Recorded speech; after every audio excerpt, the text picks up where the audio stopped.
Ladies and gentlemen, I'm very pleased to introduce you to Jackie Shannon, the Oyster Restoration Manager with the Chesapeake Bay Foundation. Jackie, thank you for participating in the VMRC Women's History Month program. Please tell us a little bit about yourself. Where'd you grow up? Where'd you go to school? And how did you become an Oyster Restoration Manager? Well, thank you very much. And I'm Jackie. I actually grew up out of the Bay watershed. I'm a transplant. I grew up in Winston-Salem, North Carolina, so not even close to tidal water. But I grew up very passionate about environmental conservation.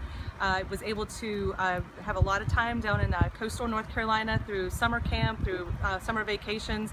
And I'll never forget the first time I heard the word estuary. And I just thought, this is me. This is where I want to be.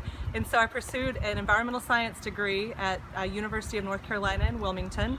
I did several internships, one working with one of VMRC's counterparts in North Carolina with the Division of Marine Fisheries, and then also with a nonprofit called North Carolina Coastal Federation. So really got to experience both sides of oysters through the sector of restoration and through the industry, and saw how complementary those efforts could be.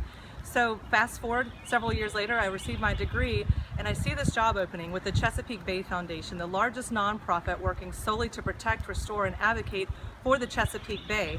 And the job that was opening was Oyster Restoration Specialist. Oh. I thought it was a joke, but I thought somebody was trying to pull my leg because it was my dream job. So I applied, I got my name in the hat, and somehow was a successful candidate. And I've been with Chesapeake Bay Foundation now for 9 years. 3 years ago, I was promoted to the Virginia Oyster Restoration Center Manager. I'm one of 3 staff that works on the main campus of Virginia Institute of Marine Science. They are a wonderful partner that allow us to use part of their work site for our restoration activities. And so we, with a small staff, are very volunteer driven. In fact, today we had volunteers through the Master Naturalist program coming down and helping us to wash and bag recycled shells through my work partner Heather North's shell recycling program. And that's all prep work for the focus of our restoration, which is spat on shell production. A spat is a baby oyster. We call oysters spat until they're 1 year old. And what we do is we take those shells that volunteers help us to prepare, put them into large 800-gallon tanks here on the VIMS campus.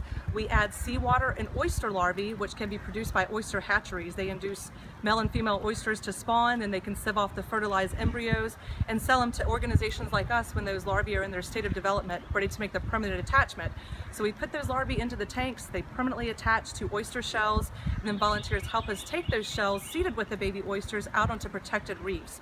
Now, the reason we go to so much trouble to get those oysters on the reefs is because they're wonderful for water quality. Oysters are filter feeders. They can filter up to 50 gallons of water a day. We produce up to 10 million oysters per season. So the cumulative impact of all that water that's being filtered is very significant.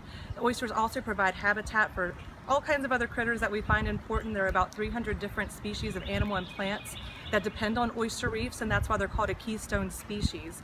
They're also great for the economy. I mentioned that I had some experience as an intern working with the oyster industry, and as we're seeing our industry grow, especially through the aquaculture sector, it's allowing us to do more restoration work because we have more shells coming in through our recycling program, more people caring about oysters because of the cultural significance that we have around that resource in the state. It's great for Virginia's economy, and the more oysters that are out there growing, the more water that's getting filtered and cleaned up. So it's complementary to all of our efforts, and I just feel so lucky that I get to do such a rewarding job. So happy Jackie. Women's History Month. Wow, I am telling you, are a passionate, knowledgeable, what a resource you are for the oyster industry, seriously, and for the Bay Foundation. And tell us, you said earlier that you all collect oyster shells from as far as Charlottesville to put on your reefs? We do, and we're one of several organizations that do recycle shells in the state. We're the largest. We have the most localities participating.